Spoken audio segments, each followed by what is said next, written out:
Assalamualaikum warahmatullahi taala wabarakatuh. Bismillah, alhamdulillah, wa ala alihi washabihi wa mawalah, ma ba'du. Semoga teman-teman semua dan juga guru, dosen pengampu dalam keadaan sehat walafiat dan juga dalam perlindungan Allah Subhanahu wa taala.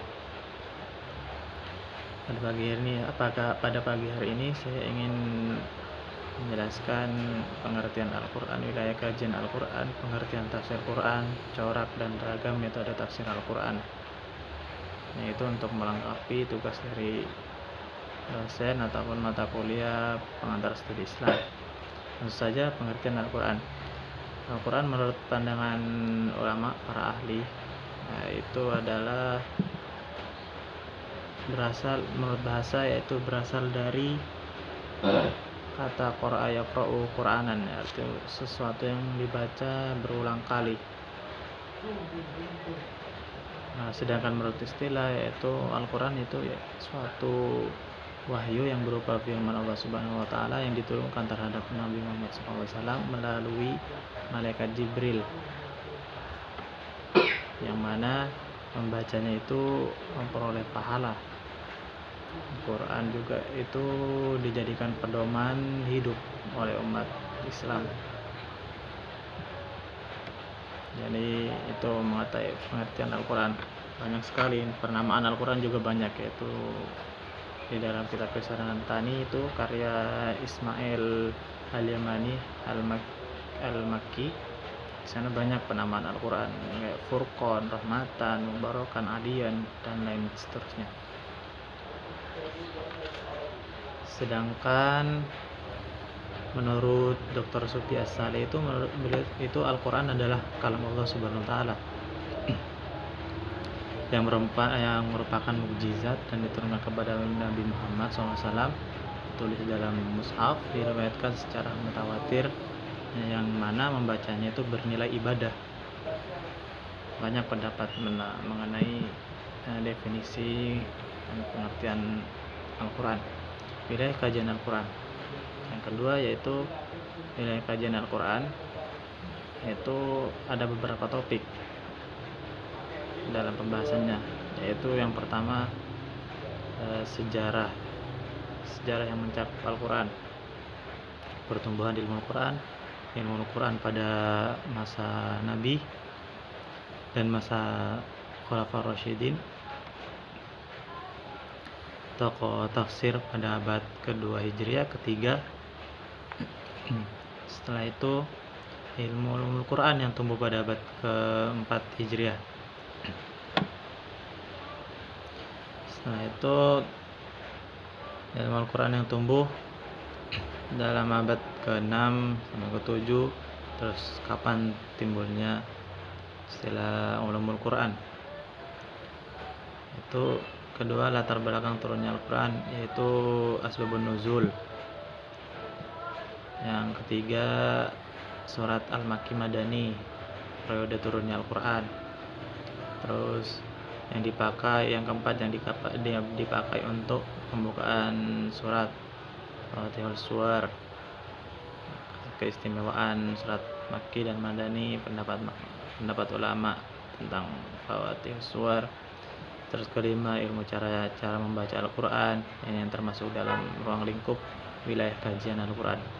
Terus keenam, ilmu menerangkan ayat nasakh wal mansukh, hukum-hukum, penghapusan hukum, yang dihapus hukumnya.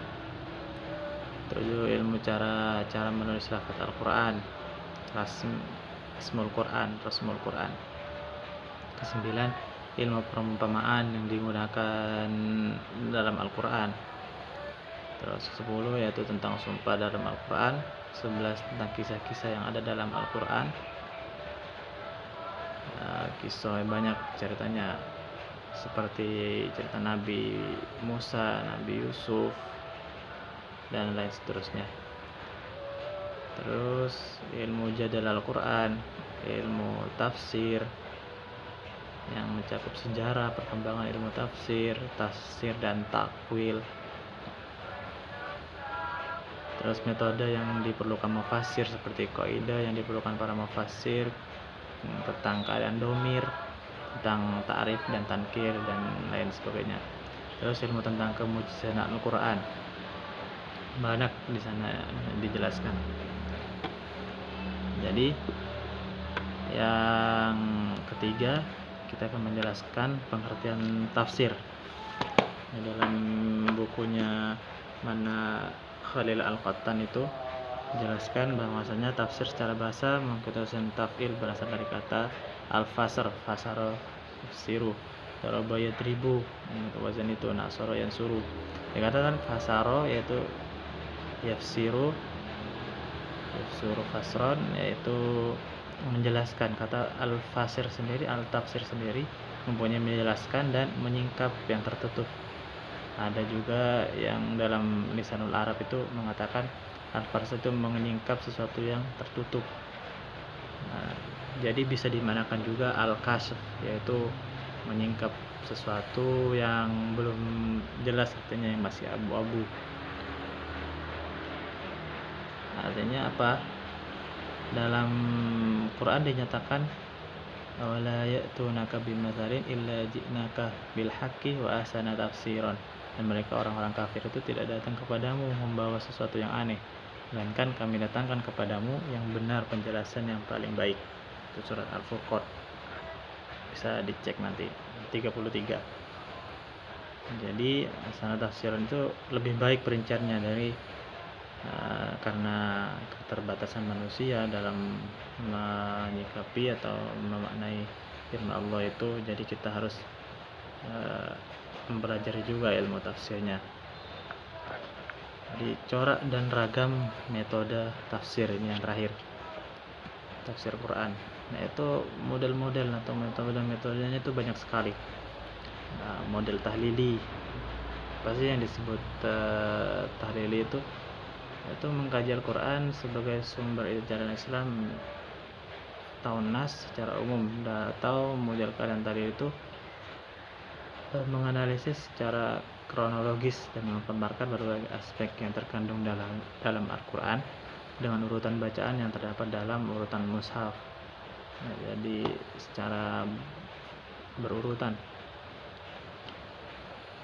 Terus sebagian ilmuwan menyebutkan dengan metode kajian atomistik atau metode yang bersifat parsial ini banyak memiliki kelemahan kalau dengan mistik gitu. Quraish Shihab adalah ilmuwan lain yang memandang negatif terhadap metode kajian Al-Quran tahlili. Sejalan dengan Rahman, Quraish Shihab berpendapat suatu akibat dari pemahaman Al-Quran berdasarkan ayat demi ayat secara terpisah adalah Al-Quran yang terlihat seolah sebagai petunjuk yang terpisah-pisah. Padahal Al-Quran itu tidak terpisah-pisah, saling berhubungan dan berkaitan.